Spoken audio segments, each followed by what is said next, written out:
الهجرة رحلة هادينا وقد حذفت منهما عنه غنى وزدته فوائدا بها الغنى. Saya telah membuang darinya, yakni dari kitab Al-Muqaddimah Al-Ajurrumiyah, pembahasan yang tidak dibutuhkan, dan saya menambahinya, yakni kitab Al-Muqaddimah Al-Ajurrumiyah, sejumlah pengetahuan atau pembahasan yang dibutuhkan. Insya Allah ada 4 topik yang dibahas dalam kajian mendalam bait ke-14 Nazam Al-Imriti ini. Yang pertama, kita dalami makna fawaidan pada potongan bait wazidtuhu fawaidan bihal ghina. Kemudian kita bahas aspek balaghah, terutama menyoroti 2 kata berulang ya. Ghina yang pertama dan al-ghina yang kedua. Yang ketiga, kita bahas sekilas apa yang dimaksud dengan pembuangan yang diungkapkan Al-Imriti dalam potongan bait wa qad hazaftu minhuma anhu ghina.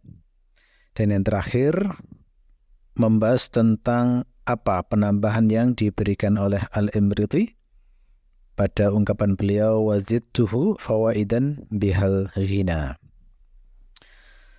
Hasanan, sekarang kita masuk ke topik yang pertama, pendalaman makna fawaid. Fawaid adalah jamak dari faidah. Makna bahasa faidah adalah mastafattahu min ilmin aw malin aw ghairihima. Sesuatu yang Anda peroleh, baik ilmu, harta, maupun selain keduanya. Bisa juga dimaknai faidah itu adalah ma yuntafa'u bihi dinan aw dunyan. Sesuatu yang dimanfaatkan, baik urusan din maupun dunia. Bisa juga faidah itu dimaknai ats-tsarwatul ma'nawiyah li talibil fanni. Kekayaan intelektual bagi penuntut ilmu bidang tertentu. Mungkin juga bisa dimaknai ma afadallahu ta'ala al-'abda min khairin yastafiduhu wa yastahdithuhu. Kebaikan yang diberikan Allah kepada hamba yang dia bisa memanfaatkannya dan memandangnya sebagai hal baru. Adapun secara istilah, menurut Burhanuddin Al-Ahsa'i, beliau mengatakan faidah itu adalah ma yakunu syai'u bihi ahsana halan minhu bidunihi. Sesuatu yang membuat lebih baik daripada saat ia tidak ada. Hasanan, sekarang kita bahas aspek yang kedua, aspek balaghah. Kata ghina ini dhabbatnya, pengharokatannya adalah dengan mengkasrahkan ghain, kemudian alifnya maksurah. Mungkin juga dibaca dengan memfathahkan ghain dengan alif mamdudah yang ditarkhim. Ghana, ya, al-ghana. Nah, kalau dibaca ghana, maka maknanya adalah kifayah, mencukupi. Dari sisi balaghah, kita lihat di sini kan ada pengulangan 2 kata ghina. Ghina yang pertama tanpa alif lam, yang kedua adalah dengan alif lam. Nah, ini kalau dalam kajian balaghah mungkin dianggap sebagai kekurang fasihan. Ya, istilahnya adalah ibta, al-ibta. Apa itu ibta? Ibta maknanya adalah tikrarul qafiyah, yakni mengulang qafiyah atau rima yang sama dengan makna yang sama. Nah, ibta itu termasuk aib dalam qafiyah syair Arab. Mengapa dianggap aib? Dia dianggap aib karena menunjukkan penyairnya kurang kaya dari sisi kosakata.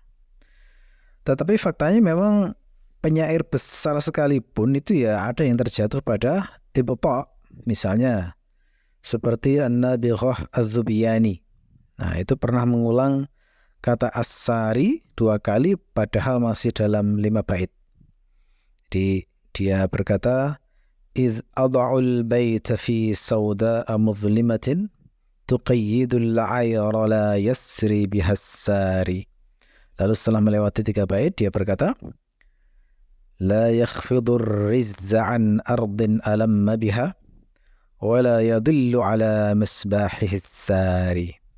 Ya, ini menunjukkan penyair hebat pun juga kadang-kadang melakukan kelemahan saat membuat syair.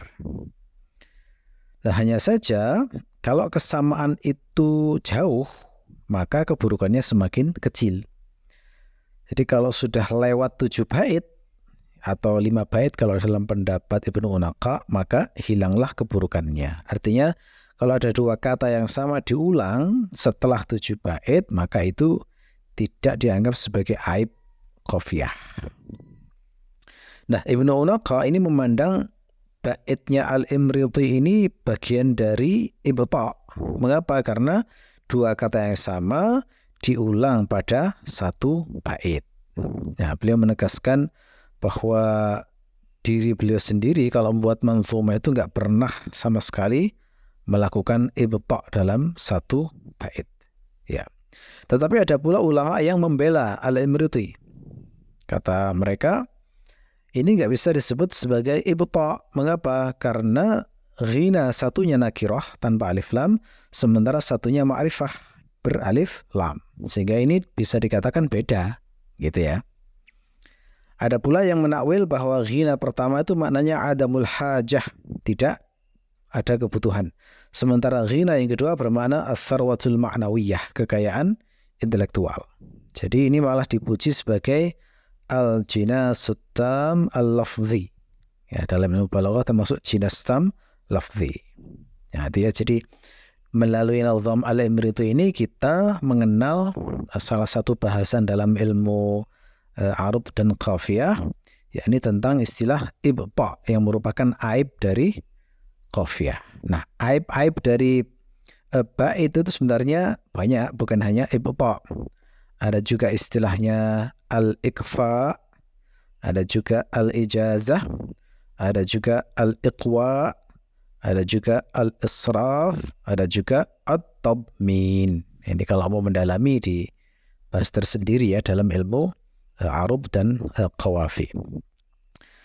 Hasanan, sekarang kita masuk ke pembahasan yang ketiga, yakni pembuangan yang dimaksud Al-Imriti. Jadi Al-Imriti mengatakan beliau membuang pembahasan yang tidak diperlukan dalam kitab Al-Muqaddimah Al-Ajurumiyah. Apa yang dibuang oleh Al-Imriti? Ya, penjelasan dalam Syarah Ar-Raghib, dikatakan oleh Ar-Raghib di sana, yang dibuang oleh Al-Imriti adalah pendapat yang marjuh. Artinya pendapat-pendapat yang lemah itu yang tidak dimasukkan dalam nazamnya. Hasanan, yang terakhir, apa itu penambahan yang dimaksud Al-Imriti ketika beliau mengatakan wazidtuhu fawaidan bihal ghina? Ya, yang ditambah oleh Al-Imriti ya banyak hal ya. Nah, di antaranya misalnya ya, Al-Imriti itu menambah pembahasan taukid lafzi. Nah, itu ada dalam bait Al-Imriti, nanti kita sampai ke sana. Lafaz baitnya begini. Wa in tu'akkid kalmatan a'adtaha bilafziha ka qawlikan tahantaha. الهجرة رحلة هادينا حمل الإسلام لنا دينا الهجرة